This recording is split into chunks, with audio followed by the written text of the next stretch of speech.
In this video, we're going to talk about riding alone versus riding with a friend versus riding with a group. But before I tell you my thoughts about it, let me know in the comments, what do you prefer? Do you like riding alone? Do you like riding with a friend? Or do you like riding with a big group? I'll give you some time to type that down. Okay, let's get to it. The vast majority of my riding is done alone. Now, there's a lot of great things about it. I have the freedom to do whatever I want. There's no negotiating with anybody about the route, the pace, or whatever. Like, I don't need to think about it. I ride whatever I feel like doing, and then I just do it. So riding alone has a lot of freedom. On rare occasions, I am able to ride with a big group. Although sometimes riding with a big group can be a little bit stressful, I do truly enjoy riding in a bunch, like especially like road riding where there's a bunch of you and you're just going. Now, it's easy to find somebody in the group to have a good conversation with, but also when I feel like I want to go faster and see how I measure up with other people, there's always somebody in the group who will want to do the same. And it's a good opportunity to measure yourself in terms of your fitness compared to other people. At heart, I'm a competitor, so group rides can be fun for me. Like, even when other people are really fast and I get dropped, I still truly enjoy it because I like competing, man. I don't necessarily like winning. Look, winning is fun, but winning is only fun when there's a chance that I might lose. So I like the competition more than actually going faster than another person. If it's a sure win, then there's no fun in that. Now, is there? But more often than not, when I do get to ride with someone, it's usually either a really small group or with a friend. So it can just be the two of us riding, and I think those are the type of rides that I enjoy the most. I enjoy having a one-on-one conversation with somebody, and if I'm familiar with how they ride, with the pace that they go, and if we happen to be more or less the same fitness, that can be very enjoyable. Whether they plan on going on a steady talking pace where we can actually have a conversation, or if they plan to go fast and we decide to test ourselves, that is fun as well.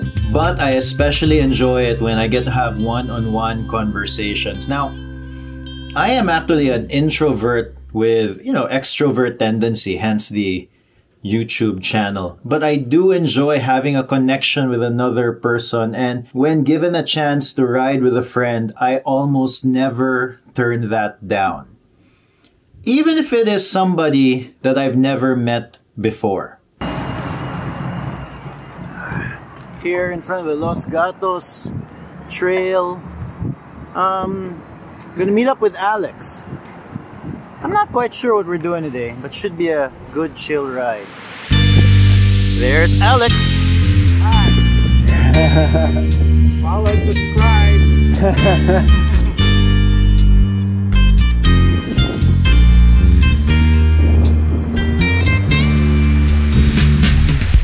Alex forgot to turn on his Strava. Yeah, senior thing. Gradient was kind of high. Yeah. So we're gonna go up there.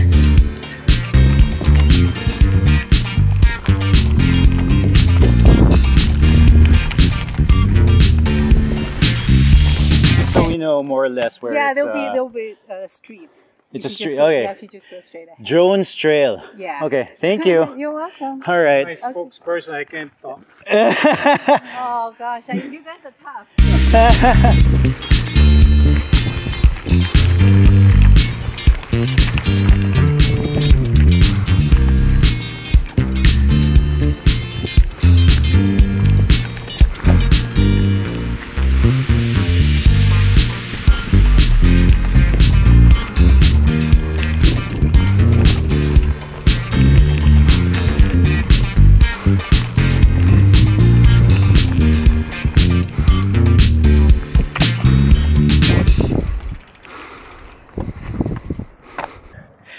Right, little viewpoint.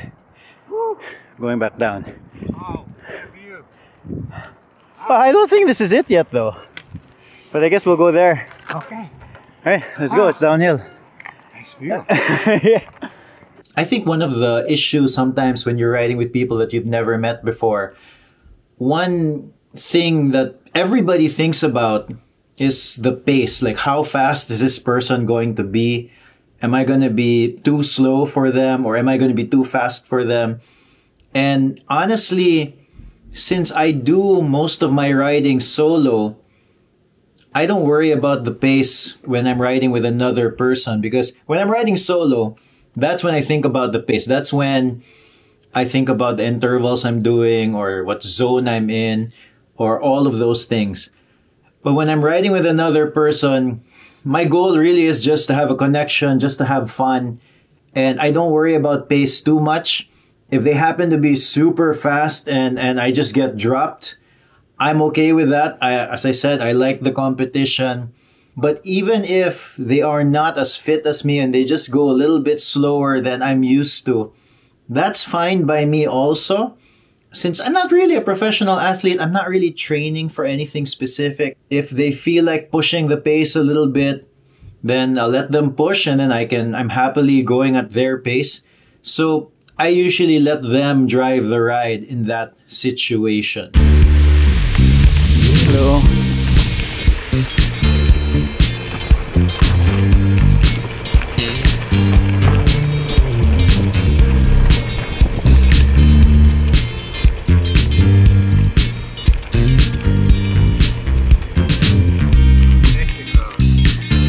How's the downhill? Yeah, not too bad, not too bad. Of course, it's not a proper bike ride without the cafe stop.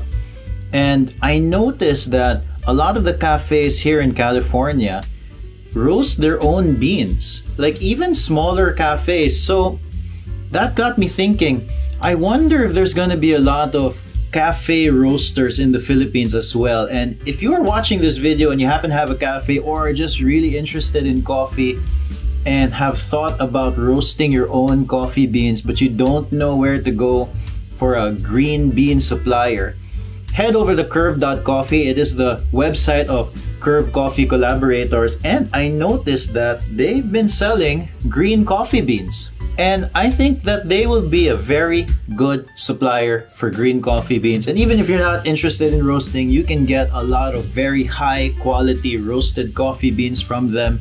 And they are a sponsor of this vlog. So thank you, Curve Coffee collaborators, for sponsoring. And really check them out at curve.coffee. They're like my favorite coffee brand in the Philippines. Huh? What an adventure for a senior citizen. Not bad, not bad at all. I made it, I made it.